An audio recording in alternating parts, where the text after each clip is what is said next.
Welcome to the Black Futurist Podcast. I'm Bryndan Moore, your host. I'm recently returned from the Consumer Electronics Show 2025 in Las Vegas, Nevada. It's an annual pilgrimage for me. I get to go, I get to learn a lot, I get to meet a lot of people, and I get to espouse.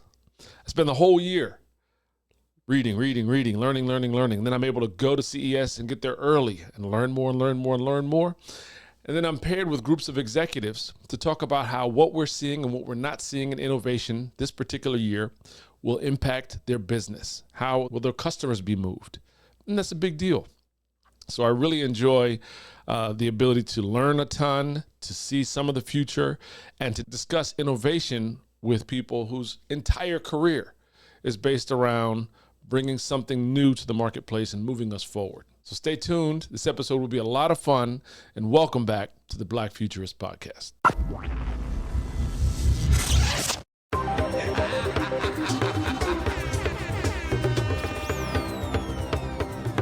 The Black Futurist. That's one small step for man. Okay. This year at CES, I gave 5 presentations called Advancements in AI.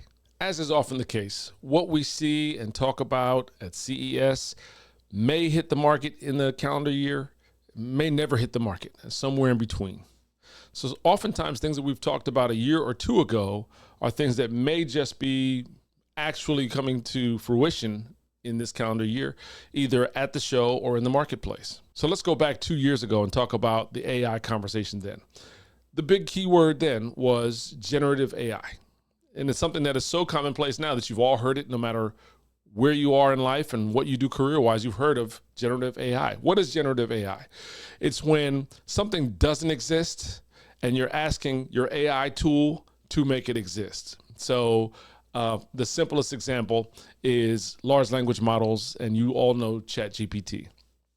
I'm notoriously bad at writing cover letters. I don't like it. So that's my most common use of generative AI. I upload all the information. I upload a writing sample of how I write. I give it tone. I tell it who it is. And then I give all the pertinent information in a very organized fashion. I say, now please write me a cover letter with the intent of this outcome. And I get an incredible cover letter that, because I've well practiced, it probably takes me 95% of the way to where I'm trying to go with that letter. And then I'll do a fine retouch and send it out. That saves me a ton of headache and time. So that's generative AI. We've also seen things like, hey, there are no such thing as unicorns, but I'd like to have a video of a unicorn being ridden by a insert other fictional animal. And generative AI can do that. Or special effects in movies, et cetera, even just an image. There are platforms out there where you can put in a verbal prompt and generative AI in some form or fashion via some model will be employed, and you'll have a thing that doesn't exist. Another notable example of that is Adobe.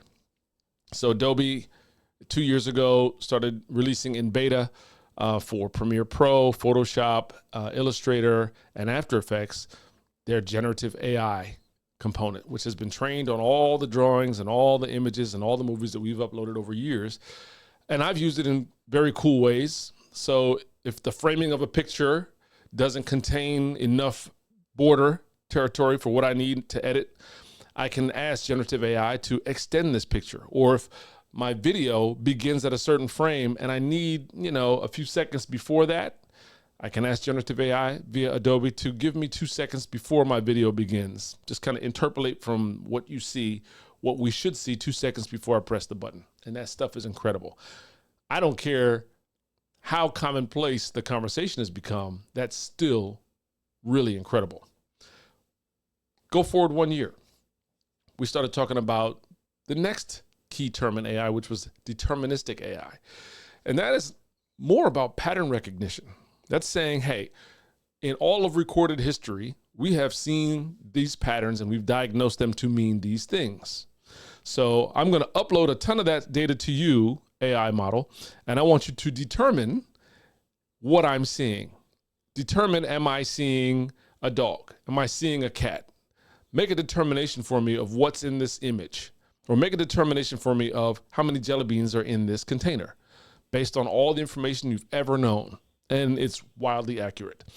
Where we're seeing that in impactful spaces is in medical. So we talked about in a previous podcast about how we have so many years of biopsies and biopsy slides.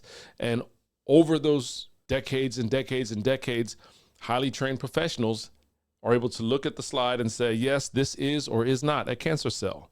We've got enough data. We've got so much data that we can upload all that to our AI models and say, I need you to determine for me, based on all the determinations that were done historically before that we've given you, whether this is positive or negative. Is this cancer? Is this not cancer? And what does that do? It shortens the time to treatment. So if we don't have to take the biopsy, prepare the slide, send it off to highly trained medical professional who happens to take our insurance, who's not on vacation or not otherwise occupied, can we upload that slide to the AI model and get a determination immediately or very quickly that maybe can be looked over by a physician afterwards, but can that get us to treatment faster and save lives? And the answer is yes. So that was deterministic AI that we were talking very much about last year. And this year, we're talking about a new term, which is agentic AI. And that is when we give an AI model agency to act on our behalf. It's a key step forward. What does that look like? So on a simple level, let's talk about our travel. You can say, hey, listen, AI model who I've trained, I've given you my preferences. I've given you access to my schedule. I've given you access to my payment method, with whatever safeguards I need to give. And then I'm going to give you commands for what I need you to do. I need you to book my travel according to my preferences, using my payment method in line with my calendar so that I don't have to do that. So I can simply say via voice or text command, I need to go to Juneau, Alaska, sometime in the month of June. I'd like window seats only. I only fly these airlines. And I want a 24-hour buffer between any appointment I currently have on both ends. Show me options. Shows me back options. I choose B, book it. That's agentic AI. Giving an AI model agency to act on our behalf without continued human interaction or continued human instruction. Pretty cool. This is, for some of you, you're going, oh, that's kind of scary. I get it. It can be scary depending on use. As a matter of fact, when I was talking with people on my time in CES, I often use the example of The Walking Dead. And so, when I hear people talk negatively and fearful about AI, just realize that the problem is never really the AI. Like in The Walking Dead, the zombies were only a short-term problem. The real problem were humans and how zombies were used or weaponized or how humans engage with each other as a result of this new way of living. So, there are some scary humans with bad intent, and so hackers might benefit from, et cetera, et cetera. But there's also a lot of good humans and good intent, and that is something that we all have some control over. So agentic AI, back to that for a second. In many cases, like the travel bot that I just talked about, that bot only needs to be a two-dimensional bot. It needs to exist on my browser, on my screen, and that's fine. But for other tasks, I may need to, new term, embody my AI, my agent, to give them more ability. So that could mean the next level would be my embodied AI needs to be in a three-dimensional environment. And so maybe I need to interact with that bot in a design space because I design aircraft or machine parts, and I need to be able to spin them and rotate them, and I need a second set of eyes. Or I just need to, a la Tony Stark, give instructions to my embodied AI in my three-dimensional environment while I'm either using an iPad or some other device to kind of walk around and see, or extended reality goggles. I need to see all around this thing, and I need help creating what I'm creating, and I need assistance. I need the bot. So in that sense, you're going to embody your AI in a three-dimensional environment, virtual environment. And then there's the next level. For many, many years at CES and other tech shows, we've been showing robots. Most of the time, if not all the time, those robots were piloted. So a few years ago, Mayor of New York, Eric Adams, brought the Boston Dynamics robot to New York, and they were going to use it for counterterrorism, et cetera, et cetera, et cetera. That robot was piloted. There's a person whose job it is to steer and control and make sure that robot is doing its bidding. But agentic AI says I can give my programmed, trained AI bot agency in the physical world. And so now I can place my agent inside a robot and say, listen, you're programmed with exactly what you need to know. These are the parameters for your engagement. This is what you're able to do. This is the limits of your power. Now go off in the world and do it. And then I'll refine your programming as we go. But, you know, we saw some of those robots on the floor at CES this year. We saw robot dogs. We saw vacuum cleaners. We saw other things that no longer need to be told every day or piloted every second. But now there's been enough testing and enough training that these agents can operate in the physical world. And we're going to see more and more of that year over year. So the third term, 2 years ago, was generative AI. Last year was deterministic AI. This year was agentic AI. A few key points about agentic AI. Autonomous action. Agentic AI systems can initiate action and make decisions on their own rather than just responding to prompts. Goal-oriented behavior. These AI agents are designed to work towards specific objectives and can adjust their strategies to reach them. So smart and adaptive. Learning and adaptation. Agentic AI can learn from experience and adapt their behavior based on new information or changing circumstances. And multi-step planning. Unlike simpler AI systems, agentic AI can plan and execute complex sequences of actions to achieve goals. So that might mean Agent 1 operating with Agent B and C. It could mean the agent in the two-dimensional space engaging with me, which is then engaging with a three-dimensional agent or a physical agent to execute our plans or execute their programming.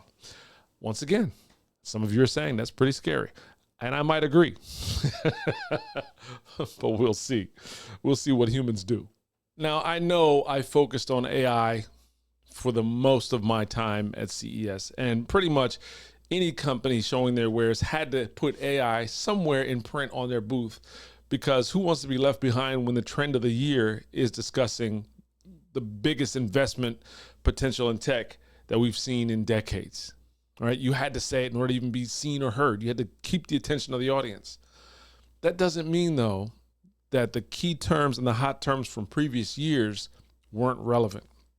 So the first stop on my tour on the show floor, when I was showing people what they needed to know was happening and what was being done well, was an extended reality offering. A company called Lottie out of South Korea has been working for some time to create a viable metaverse offering for commerce.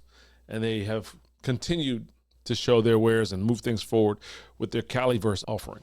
So Caliverse is the name of their virtual space. And the theme, I guess, of what we've talked previous years about and this year as well has been what we're calling virtual commerce, v-commerce. We all know what e-commerce is. E-commerce is back to that two-dimensional thing. It's what's on my screen. Like, so typically Shopify, right? We go to a Shopify website or Etsy or wherever, and on a two-dimensional level, we are looking at the things we want, and we're pressing buy it or read more. But what if you could walk around the thing before you bought it, or try it on, or try it in your space? That's what Lottie seems to do. So what you know or you don't know is that many of the devices you carry around in your pocket have a technology called LiDAR. And so there are visual sensors, and then there are these LiDAR sensors that give our devices some knowledge of depth. Okay, how far is the thing really away? It's why on iPhone you can get portrait photos now, because it recognizes foreground versus background based on the distance from the camera, et cetera, et cetera. So we're using it in aesthetic ways, but there are ways to use it in manufacturing. There are ways to use it in more business-to-business contexts that are really important, and they're already being used. For example, I could take 2 or 3 of these devices, put them up on tripods, and I can create very quickly a virtual environment that's shareable at a distance. So I can give people who are not in the room a sense of really what the room looks like and feels like. Or I could take one of these and rotate around a device or an object and create a 3D version of that object. What if you were able to create a quick scan of your space or of your building, of your office, of your room? And then what if, because this really happened, you can sit one of your friends down in the chair and scan them with the same device with an app on your existing hardware on your phone and create a 3D version of them as well? And then what if, using AI, you could animate that person to look just like a character in your favorite video game who can walk through the space, experience the space, etc. And what if that same character could go into the Caliverse, which is the space designed by Lottie, and walk into your favorite shoe store and try on shoes that look exactly like they would in real life? That's the deal. That's where we are. That's what's happening. And you might think, well, that requires some type of special scanner or 3D technology that I don't have. Nope, it's what's in your pocket already. It's already here. Using the app, using AI, the textures are photoreal. Even the damage, if you have a scuffed thing on the aftermarket leather jacket you're selling, it'll be there. So it's absolutely fantastic. And it was super impressive to see them year over year iterate and show us how they can take our existing hardware and, given different softwares, make the dream true. So exactly what I said happened. A friend of mine, Manu, who comes to CES with me, sat in a chair. We made a 3D avatar of him. And then we can put that avatar and animate it and put it inside a 3D environment. He can go off and buy a couch. He can, in the virtual commerce world, select a couch, and then we can place that couch into his virtual environment, which is his actual room or his office. We can see how it looks. We can move it around. How will this look in your space? And if you like it, you can press buy now, and the manufacturer can send you the digital version to live in your virtual environment and the real version to your house. And that's what's coming. That's what's already here. Another thing that was really important is what I've seen on Facebook Meta that I thought was really impressive over the last year and a half is they now have live shopping. If you're not aware of live shopping, imagine if you have a collection of purses, shoes, comic books, whatever you've got, or you create things. Imagine being able to have your own QVC set up. You run the camera like this. People watch. You stream like you're D-Nice during the quarantine. Comments at the bottom. People are listening to you. They're chatting. They're saying, hey, yeah, I like that sweater. You say, I've got 5 of them. And then people in the comments can buy your sweater. The mechanism is here already. It's already happening. Check out live shopping on Facebook anytime you want. You might think Facebook is irrelevant. They're not. Well, Lottie's using their technology to move all of this forward. We saw they have a partnership with MCM. If you're from the hip hop generation like I am, you know, that's the throwback. We were rocking MCM in the late 80s. But they take their app, they put the MCM purse on a table, they walk around it, they follow the prompts, and they create a photoreal 3-dimensional object version of that purse. And then you at home, if you have a simple green screen, can sell that purse and allow the remote buyer to not only hear what you're saying, see you in whatever environment you want to be seen in, but they can also, and this was on display, open the purse, spin it around themselves, turn it around. And the best example I can give, and I've already said it once, is Tony Stark. It's what we're seeing in Minority Report. It's what we're seeing in Marvel movies. It is manipulation due to hand recognition of 3D objects. And it is one of the big themes that I know companies are heavily invested in and will continue to invest in, creating the ability for our real world to be informed by and coexist with digital objects. It's happening. It's coming. Why are we wearing glasses? We're not just wearing glasses anymore just to see the physical object. We're also wearing glasses to see the digital objects. And those glasses can recognize our hand movements and what our intent is and what we're trying to do. And the AirPods can allow us to hear, or the speakers in the glasses can allow us to hear and interact in ways that bring an audio version of that interaction. And it's all happening. It's actually incredible. And many of the big companies that you're aware of and ones that you aren't are heavily invested in bringing that idea to reality. The next big theme was a company called Perso.ai. Perso.ai was I believe a Chinese company. Remember I told you I had my buddy Manu sit in a chair and they created this 3D avatar of him? Well, what if you were the easiest example is a cruise ship company. You're a cruise ship company. You don't have customers in one geography. You have customers all over the world. And those customers all over the world have different preferences. And they have different languages and different dialects. And because of their vast customer base, different ethnicities. So if you're selling to all those people all over the world, you've got to customize your customer service. So that means you either have to have people who can speak all these languages, or you have to use some type of computer chat that translates or something like that, and that's fine also. But what you can do now, what Perso.ai was showing, is that they can take that 3D avatar of my buddy that we had made and animate him. They can clone his voice. They can have him answer a question in any language with his actual voice, and his mouth will form the words. It is AI video translation. And I believe they have 29 languages currently that particular offering is showing. So I think it's absolutely incredible. I saw it work. They only had 4 different avatars loaded. There were 4. It was a Caucasian man, a South Asian woman, an East Asian man, and I don't remember the 4th avatar. And any of those 4 avatars could speak any language that's already programmed in. So I went up and I held the microphone and I asked the question in English. And the device, this 10-foot tall video screen in a frame, answered my question accurately. And then I handed the microphone to one of my Korean-speaking participants in my tour, and they asked a question in Korean. And without missing a beat, in the same voice, the device answered, the character answered in Korean. Absolutely incredible. Now, note, that worked in the morning on the first day of CES. Why? Because I can get in early, we're in there first thing, and there's not as many people on the Wi-Fi. But if you can imagine any tech show with that many people, we're talking over 100,000 people in attendance, the Wi-Fi is going to be difficult and prove challenging. So as we went later in the day and other days, there was definitely some latency. The accuracy was still high, but the latency was real. And that's just something you're going to deal with. And I just want to make sure I mention that because you may go to CES and say, I want to go see this thing. And then, I told you it was awesome and it worked, and you get there and there's latency or it doesn't work. So now you know, okay? It's pretty good. I still think it's incredible. Perso.ai is the company. Another use of this technology of AI video translation. Another place we've seen that is in things like James Earl Jones's performance in Star Wars. So we have hundreds of hours of Darth Vader. And arguably the best Star Wars movie after The Empire Strikes Back is called Rogue One.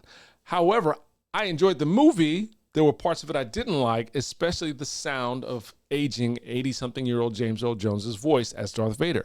It didn't make sense to me how we could be back in time when Vader would be younger and stronger, but his voice sound older and weaker. Jump forward in time a few years, and then the miniseries, Obi-Wan Kenobi, comes out, and Vader sounds incredible. How is that possible? It's because James Earl Jones entered into an agreement that said, hey, we can train an AI bot to know my voice and learn it and deliver it in the strength that we want to deliver it. My estate will always own it. You can hire it like you hire me, the person. And then I can, or another actor can, perform behind that AI, perform the lines with all the tone and inflection that we want, but the output will be my voice in the strength of Vader, whatever tone you want it to be, because the AI model has been trained to replicate my voice in ways as needed. And it's absolutely incredible. It's incredible that way. It's incredible in terms of in business senses. Otherwise, things like podcasts. The Joe Rogan podcast decides they want to monetize in Spanish. Guess what? Train your voice on the model. You can speak Spanish, your mouth will be speaking Spanish, and now you've got your incredible podcast monetizable in every other language around the world. Economies are being created thank you to AI. So earlier we talked about fear of AI, but there are some really big, very positive benefits that can happen. Also, while we're on that note, shout out to me. Politico called, and I'll put this in the show notes. Politico called and asked me to contribute to an article about unlikely outcomes that could happen in the next few years that people aren't looking at, but that could happen and could have a big impact on our society. So I'm very happy to be included with other futurists in that article, and I gave 3 key points. And fast development of AI and the implications and the impact of that on our GDP is one of my notes. So definitely check out in the show notes. You'll see the link to the Politico article. I'd love to hear your thoughts on what I wrote. Another big deal, what we're seeing in applications of AI that are coming to market are translation-based. So one of my groups, I had 15 executives on my tour. I wasn't informed in advance, but 13 of them were native Korean speaking. One was native Japanese speaking, and one spoke English. So I love fun. I try to be a great customer service provider. We did that tour primarily in Korean. I don't speak Korean, but it doesn't matter because we're at a tech show. And besides being at a tech show, we did have a translator on site, and many of the offerings we were seeing were Korean companies. So I just went with it, and it was fantastic. It's one of the memories I have for a very long time. I really enjoyed telling that story. It was great. But there are a couple companies who are using AI because we've done so much with large language models. You and I probably think of these things in English, but that's not the case. It's happening all over the world in every language, right? Everyone is writing and submitting prompts or writing samples to their large language model, their chat GPT. And so it's learning to communicate. It's learning nuance. It's learning nicety and tone. It's learning all the ways that we like to communicate. And it can be an assistant to us in communicating. So there are a couple devices, hardware devices, that have been in the market. One I've seen before, and I was happy to go see it. Last year I talked about Shenzhen time Kettle. And this year I went and saw them again. They didn't have what I would consider a new offering, but their offering was still very cool. So I had this group. I was one of the only English speakers. What they have is, let's go back and tell a story. When I found out that I had such a language disparity in my group, I immediately just pulled out my phone and started doing Google Translate. I wanted everyone to feel comfortable. I didn't want them to have to go through an intermediary language to communicate with each other. So Google Translate, no problem. I hold the phone here. I put it on conversation mode. I say what I want to say. It writes it and says it in the recipient's language. They respond back in their native language, and it comes back to me. What that looks like is this. We're doing this back and forth, right? Phone-centric. But one of the big trends that you're going to see, and that has already been set in motion, is these companies that have sold us the phones and made us depend on them for a lot of utility during our day are now moving us away from the phones. So that you've seen this already. Instead of holding the phone to your ear, you use what? AirPods or other Bluetooth headphones, or even a corded headphone. Instead of looking at the notifications on your phone, you probably turn the notifications off and you look at your watch. And I can see who's calling, who's texting, whatever information I want for my weather that I normally would look at my phone at. So we're moving away from looking at this thing. Well, Shenzhen Time Kettle allows us to move away from this engagement when we want to have conversations. So their device is hardware, and how it works, you have two speakers. In this very specific case that actually happened, you type in user 1 is a male, speaks Korean. User 2 is female, speaks this dialect of Chinese. Go. It makes sure it has those languages downloaded, and then a drawer opens up. You pull out 2 AirPods.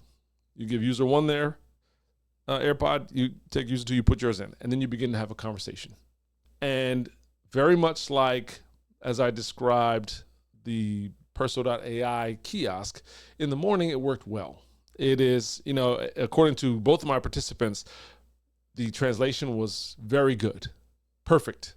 Unfortunately, there is some latency when you have a huge Wi-Fi demand. So you would like to think that that could be something that doesn't have to go to cloud, it isn't Wi-Fi dependent, maybe just Bluetooth dependent, because the computing could happen in the hardware if I have to have a hardware anyway. And that's, I guess, my complaint. I think that we should be looking at software solutions for pretty much everything based on how much computing we walk around in our pockets right now. But the idea of getting us away from the phone for yet another activity is admirable and pretty cool. And it was well reviewed. Another device that did a lot using hardware and software was a company called Plaud.ai. I had to look this up because I couldn't remember it. Plaud.ai. I grabbed this because I wanted to remember the title. Again, it's hardware. There's my complaint, right? More hardware?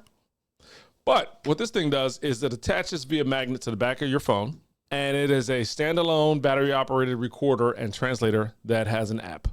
So the exhibitor who was helping me was a native German-speaking woman, and we had an entire conversation in English. And then when she opened the app, that conversation was summarized in German. Also, a transcript was generated in German, and then a mind map was generated in German to talk about the major concepts of what we talked about. I think that's incredible. As a matter of fact, my good friend's son is now on exchange for 1 semester of his college career in Paris. He does not speak French. This would be awesome for students. Sit in a lecture in a foreign country, in a foreign language, absorb what you can, record everything, open the app, there are your notes, mind mapped, translated, and summarized. The ability for the internet and now AI to reduce barriers between culture and language and people is unlimited. And that's absolutely incredible. There are, of course, privacy concerns with the device. And I raised those concerns. I also had a guy on the tour who said, I can do this exact thing using, I got a prompt on my phone and I built it using my ChatGPT. And it's all inside of my cloud instead of going to some other cloud, which I don't know where it's going. So that is the concern. Two privacy concerns. One, do people know they're being recorded? You know, and you can record a call, like, because it's a standalone device. So you can put a call on speaker and record both sides. Two people in a room can be recorded. It can be translated into any language. It can be summarized. It's all very cool. But those recordings are going up into a cloud, being translated and being dumped back down. So depending on what we're talking about and who's doing the talking, what if I'm talking about my corporate secrets, you know, our policies, our upcoming decisions? You just got to be clear on where the information is going, how it's being used, where it's being housed, et cetera, et cetera. But, you know, that being said, I tried to buy it. And unfortunately, it was sold out by the time I got back. So Plaud.ai, I would say go online, take a look at it. It's pretty cool. Something to know that exists. Since I've already used many a Star Wars and Marvel example to tell you about things that I saw at CES, let's talk about the exoskeleton. This is not AI. This is a series of sensors and motors and electric battery. It's still cool. Imagine a harness. Imagine Colonel James Rhodes, who got injured, spinal injury, but now needs to walk again and function as a superhero. The exoskeleton that we saw in Marvel Civil War and beyond is exactly what we're seeing on the show floor now, but not a full war machine suit. Like, one of the things we talk about all the time in workforce management is avoiding downtime, right? Time injured is lost money for the company and maybe for the injured party. So let's say your job as a construction worker involves repeat motions like using a drill, screwing something in overhead. Well, they had a exoskeleton for that. You put on an exosuit, it's got a belt, it's got a backpack, it's got some support for your arm, it's got an articulating shoulder and some type of wrist support. And as you go to raise the drill, it supports you and lets you drill in over and over and over again. Now, of course, this is an intermediary step because anything that could be so repetitive could easily be done by a robot. We've got all the sensors in the world. We've got all the AI in the world. We've got all the servos and motors in the world.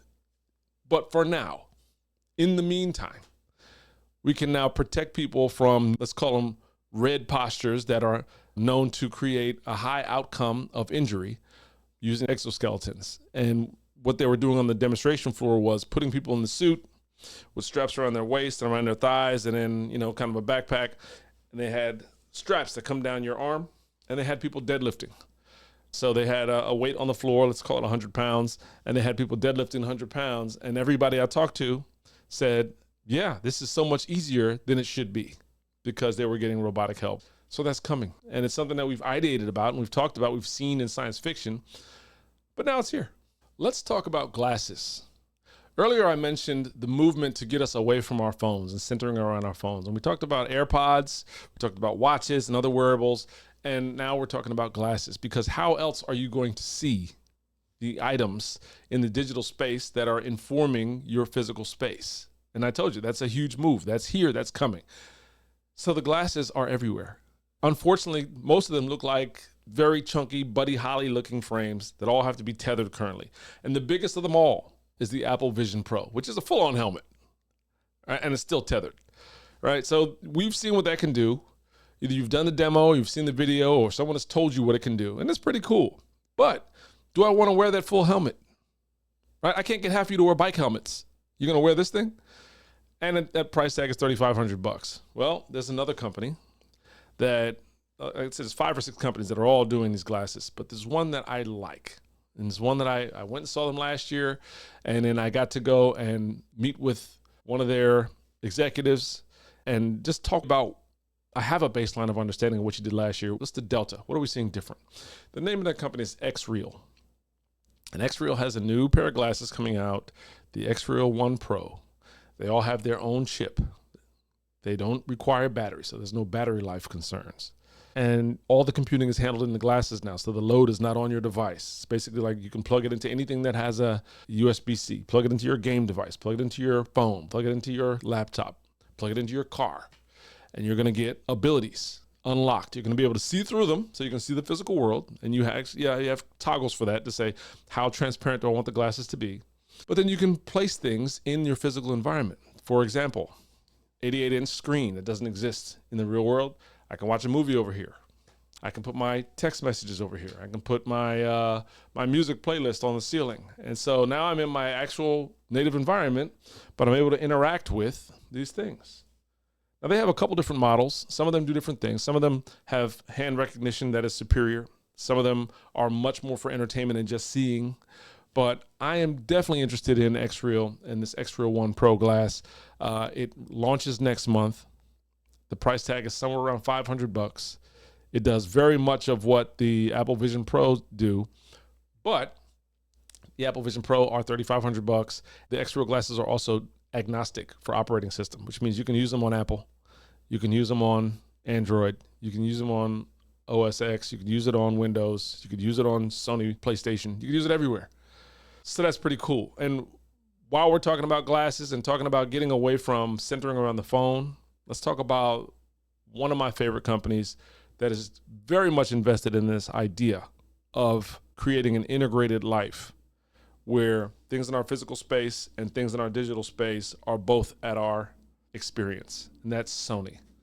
So I went to the Sony media event, first night of CES, and out of order, one thing that they talked about was their Afeela car. We've seen prototype for the last 2 years. It's a partnership with Honda. That car is finally coming to market.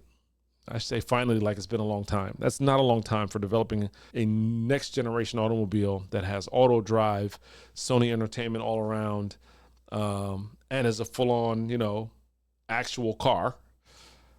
But they're taking orders, $200. If you live in the state of California, you can order your Sony Afeela 1 now. So I'll go to the website and just take a look at it and see what it does and how it's different. Second, they talked about Hawkeye, which is they have a partnership with the NFL, and the NFL is currently using, the whole press corps is currently using Sony cameras, and many of the cameras in the NFL stadiums are Sony cameras now. It's a big deal. But because of that, they also are able to record and program AI models with a lot of data, real-time motion capture, which a couple years ago was Sony's big conversation point, was motion capture, via wearables, via sensors, from the room level, the individual level, all the way up to the stadium level. I talked about this in previous years in these videos. Sony understands that their business is heavily based on IP, intellectual property. So they're taking many of their games and making them into movies. They're making many of their movies, turning them into games, allowing you to further experience the IP. But if we talk about motion capture without wearables, which is already here, you can see how Sony has been able to execute some incredible moves. Like within the last year, they had a Simpsons football game. Now you think, oh, the Simpsons playing football sounds like a video game. No, it was not. It was an actual football game. But because the motion capture can happen via these Sony cameras and their software, Hawkeye, that motion capture can happen very quickly, and your players can be overlaid with intellectual property like the Simpsons. So let's say Bart is your quarterback and Homer's your running back. You can watch the same exact game that mom and dad are watching upstairs with the actual two teams playing. The kids could be watching downstairs, watching the light side of Star Wars against the dark side of Star Wars in all the same moves in real time that you're watching it upstairs. And what does that help with? Customer acquisition. Big deal. So intellectual property is Sony's business. In addition, they are heavily invested in making sure that our physical world is informed by a digital world that we can interact with, and also the Afeela 1. So those are the big deals from Sony. They also talked about Demon Slayer, which is the #1 highest grossing movie of all time in Japan, and it's an anime property. They made a point to tell us that anime is not a genre, it's a medium, and that anime under that medium can do every other genre that we know. So very cool. While on the topic of Sony and the Afeela 1, what I was surprised to see was Honda showing up at CES in a very large way, showing off their two next generation vehicles when they're also the designer in partnership with Sony for the Afeela 1. Now, what's funny about that is I really like Sony, but this is their first car. Honda, while designing a car with Sony, in my estimation, has designed a much better, more interesting car on their own that'll compete with the Afeela. And I thought that was pretty cool. I would definitely love to drive this Honda car. They have the Honda Saloon and their SUV. They are definitely futuristic. They definitely capitalize on software advancements for environmental recognition, making sure that the driver knows what's happening, that the car knows what's happening, so the lane change can happen, safety precautions can happen. And obviously the same thing we've heard from Tesla for years, taking the stress of driving off of the driver and rely more on the car. The car is huge. The car is beautiful. The car looks like the future. It's fantastic. It looks like a very comfortable ride. While on the topic of vehicles, though, Waymo was there. If you live in California, you know what Waymo is. They're SUVs and cars that ride around with LiDAR sensors on the windows and on the mirrors and on the roof and everywhere, these spinning, whirly sensors, but no driver. People get in the car, they order it just like you would an Uber, and you can go from A to B. And they just reached their 100,000 rides per week benchmark. I'm currently in Atlanta. They're here, but they are currently supervised. So they're here on the roads, but they're being driven, which means they are recording the road. They're recording the patterns. They're recording driver patterns, which has got to be completely different than any other city because there's a special kind of driving going down here in Atlanta. But what will happen is once they learn the roads and once they learn the traffic patterns and the culture of the city, they'll become driverless as well. Now, a gentleman asked me, would I get in one? What's funny about that is last year I met a guy named Mike Johns. Mike and I hit it off. I brought him on the podcast, fun guy. And then while I was at CES, someone held a phone up and said, hey, have you seen the guy that got stuck in the Waymo car? He had a flight to catch and the car was driving in circles. I said, no, let me see. And I looked, and sure enough, it's Mike. Mike's in the car, sitting in the back seat of the driverless car while the car drives in circles. He's video recording and saying, I have a flight to catch. This is ridiculous. And he calls customer service and they tell him all you got to do is there's a button. You can get out and the car will reset and then it'll be fine. I don't know if he actually took the ride to the airport in the car or not. But a buddy asked me, hey, would you get in one of these? And my answer was, nope, not yet. Not yet. I'm not ready to get in a driverless car. I don't see the point. That doesn't mean that my Uber driver couldn't be nuts, because sure, they could. But to me, it's another layer of risk that I'm fine with waiting and letting the training model become more sophisticated, make sure security is what it needs to be. So no, I'm not ready for driverless cars. But taking it a step further, one-upsmanship is a thing. There are now companies at CES who are exhibiting automated helicopters, automated passenger drones.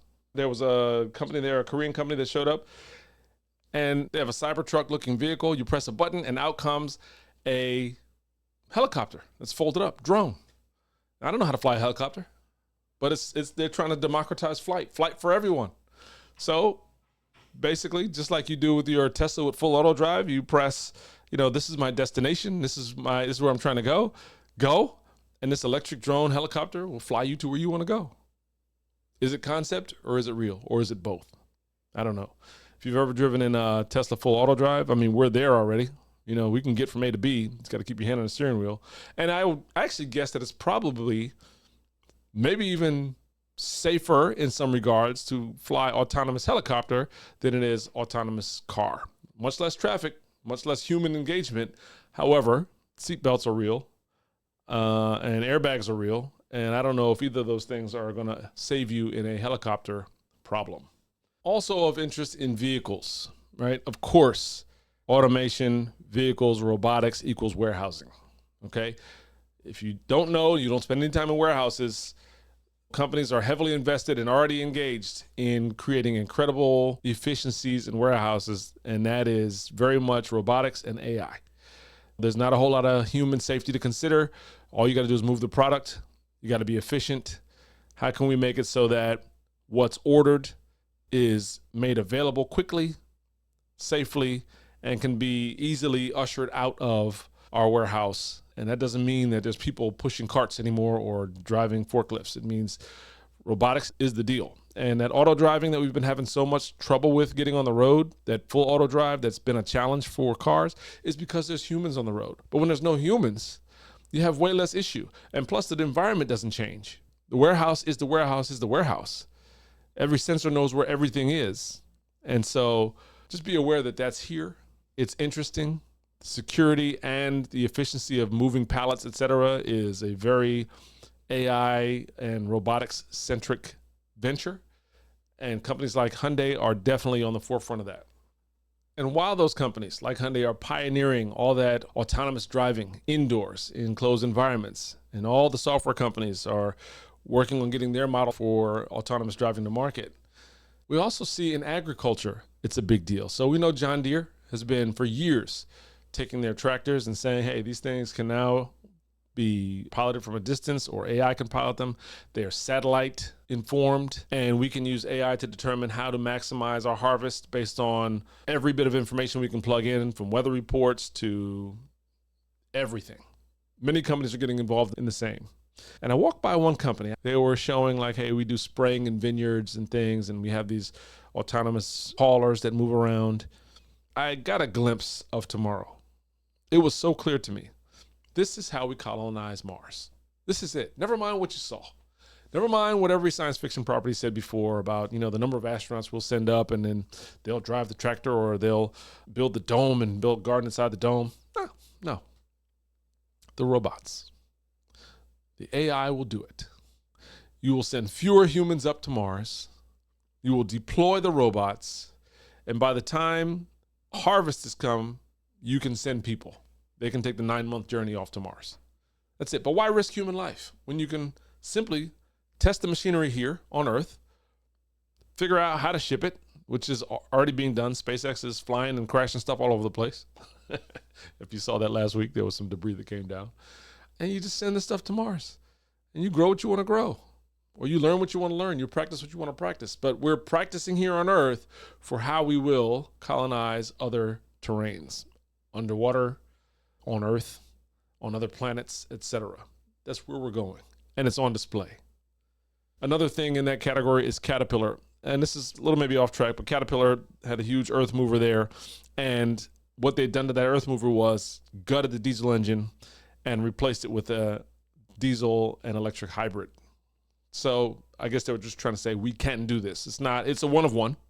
It's not something they put on the market, but hey, these old machines weigh a heck of a lot. They're expensive. They're already out and deployed in the world.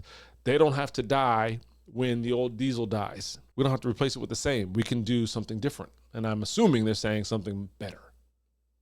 That was interesting. There were many, many, many other technologies on display at CES. I'm hoping that you're actually watching this video.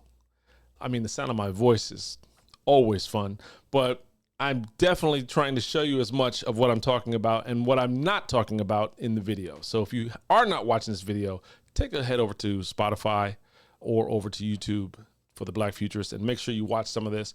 And I'm also going to save some, because when I go to CES, I go with different experts, and those guys and ladies go off and they give their own talks and experiences and tours with groups of executives. And they've all learned things, and they've got different perspectives than mine. So I'm going to invite some of them on for maybe an episode 2 or maybe episode 3 for CES 2025. So until then, do me a favor and subscribe to the Black Futurist Podcast. Grab your friend's phone, subscribe for them as well, and definitely go to YouTube, our fledgling YouTube channel, and subscribe to the Black Futurist Podcast. I'd love to hear from you. Leave me a comment, ask me a question. I'm happy to answer. And until next time, this is Bryndan Moore. Thank you so much.